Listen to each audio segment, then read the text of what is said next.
The People of Sparks, Chapter 11, Tick's Projects. By the month of burning, it was so hot that the people of Ember felt as if they were trapped in a huge oven. The sun blazed down, the grasses dried to a brownish yellow, the roads were deep in dust, people gasped and sneezed and wilted. All they wanted was to lie down in the shade or wade deep into the cool water of the river. But the work went on as always, in the ferocious heat. They hauled garbage, they cleaned out the goat pens, they pulled weeds in the fields, shoveled manure. When they flopped down on the ground to rest or stopped every few minutes for a drink of water, the workers of Sparks glared at them and grumbled.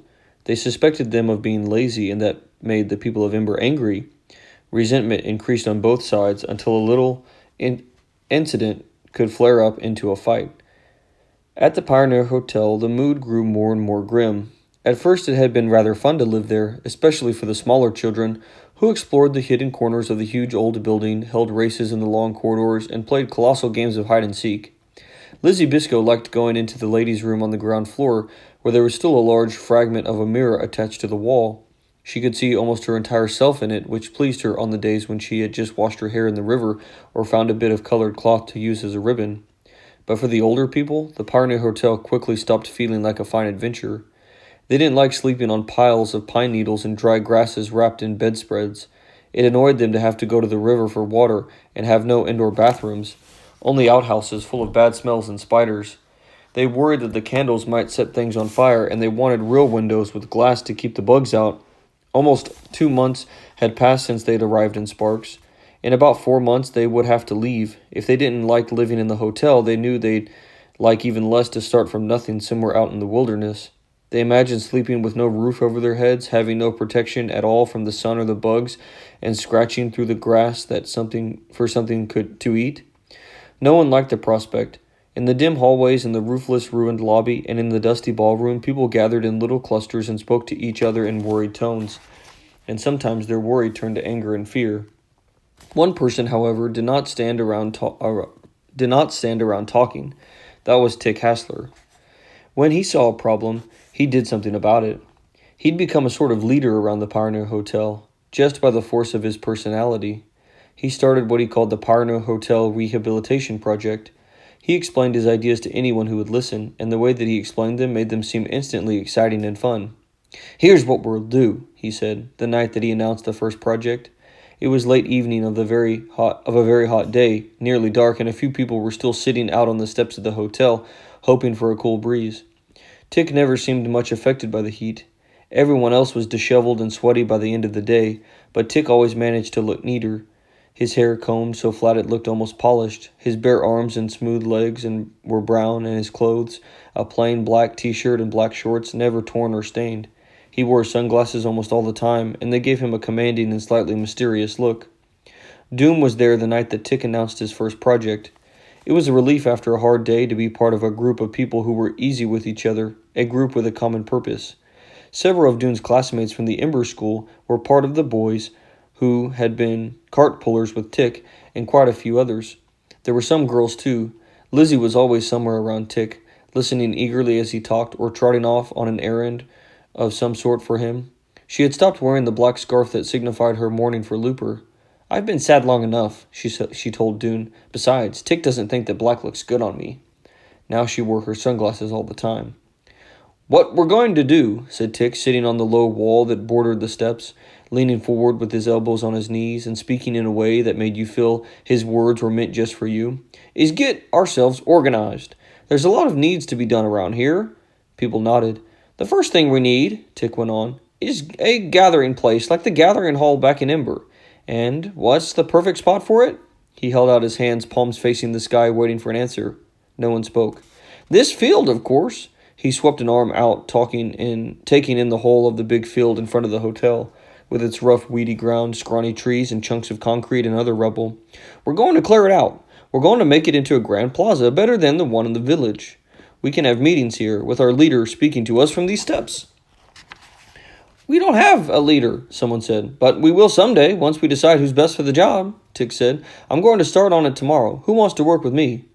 And although they had already worked a full day, nearly all of them flung their hands up and volunteered. Doom did too. It wasn't so much that he wanted to clear the field and make a plaza. He wasn't sure they really needed a thing. But after all, they'd be leaving here before soon. But he did want to be part of this. He did not want to be left out. The project got off to a great start. 20 or 30 people were out there every evening pulling up weeds and digging out rubble and hacking down trees. Tick was always there, working twice as fast and hard as anyone else and telling them all what terrific progress they were making. It was hard work, but somehow it was fun too. Then one night, Tick called everyone together and announced that he had a new idea. "We won't stop working on the field," he said, "but I'm going to take a team out to start on another project. We need to build a platform out over the river. It'll get us out towards the deeper part where we can swim and catch fish and maybe even launch a boat someday. There might be lots of places to explore besides this one. Who wants to work with me?" Of course, everyone wanted to switch over to this new project. It sounded much more interesting than clearing the field, and besides, people wanted to be on the project that Tick was working on. So a great many of them started helping with the new platform, the dock, Tick said it would be called. They ripped boards off the old storage sheds behind the hotel, and they piled up rocks in the river to make supports. The field project slowed way down. Hardly anyone was working on it anymore. And as the weeks went on, Doom began to see that this was how Tick's projects went. He would have an idea and get everyone excited about it. They'd start to work on it. Then after a while, Tick would have an idea for a new project, and everyone would follow him to that one, while the old project withered away. What Tick seemed to like was the thrill of something new and the power of being a leader. This slightly dimmed Doom's admiration of Tick, but no one was perfect after all. Tick had far more energy than most people and far more ideas, even though they weren't all good ones. In addition to helping with Tick's projects, Doom had plenty of his own projects to keep him busy. In the early mornings, he helped Clary with the garden that she'd put in near the river. He was working on a way to make watering easier for her. He'd seen a pump the villagers had constructed, which used the river's current to push water out into the channels that watered the fields. This pump was fairly simple, a deep hole in the riverbank with an arrangement of pipes and valves at the bottom. He thought he could figure out how to make one. In the evenings, by the last of the daylight, Doone read. He was choosing books from the room in the back of the Ark every few days now. His choices were at first pretty random. He just grabbed whatever he could reach. But then he had a great idea for bringing some sort of order to this vast collection. One day, when he got back to room 215 after work, he'd found Edward Pocket standing by the window, frowning at the sky. Edward looked unhappy. His gnarled hands were tightened into fists, and his mouth was bunched up into a twisted knot. "Are you all right?" said Doone. "Oh, I'm fine," said Edward. "I just love sitting around all day and doing nothing." "You're bored," said Doone. "Yes," Edward cried. "Yes, yes, yes." He raised both hands and grabbed wads of his frizzled gray hair and stretched his mouth into a mad grin. "They say I'm too old to work, but I'm not ready to freeze up and die. I don't want to spend my days chatting or sleeping." He said the words with contempt. What am I supposed to do with myself?" And of course Doone had the answer. It was so obvious he didn't know why he hadn't thought of this before. "I know exactly what you can do," he said, and he told Edward Pocket about the books. Now Edward spent all the daylight hours in the book room sorting and organizing and arranging the books. He often picked out ones he thought that Doone would like and brought them back to the hotel. In this way, Doone learned about bird migrations, cowboys, basketball, whales, mountain climbing, Egyptian history, dog training, French cooking, car repair, and dinosaurs, among other things. Edward even found a book called Science Projects, in which there was a chapter that explained how to do an experiment that made electricity. The experiment required things that Doone didn't have, but he kept the book anyway in case he ever got them. You never knew what was going to turn up in the loads that the roamers brought to town. In the meantime, Doone carried on tirelessly with his projects. The dock never did get built. It kept getting torn apart by the river's current, but other projects succeeded. One of Tick's ideas was to hoist the flag of Ember over the Pioneer Hotel. Lottie Hoover, who worked in one of the Ember City offices, had rolled up the flag and tucked it up under her bag just before she rushed down into the pipeworks to leave.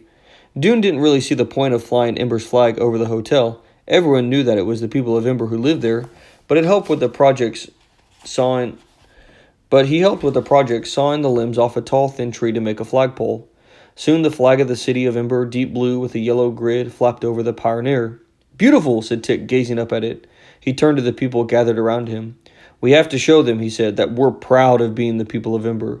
They have all the advantages right now. They control the food. They control the work teams. They're taller than we are and stronger. But we can't let any of that matter. If we want them to respect us, we have to respect ourselves."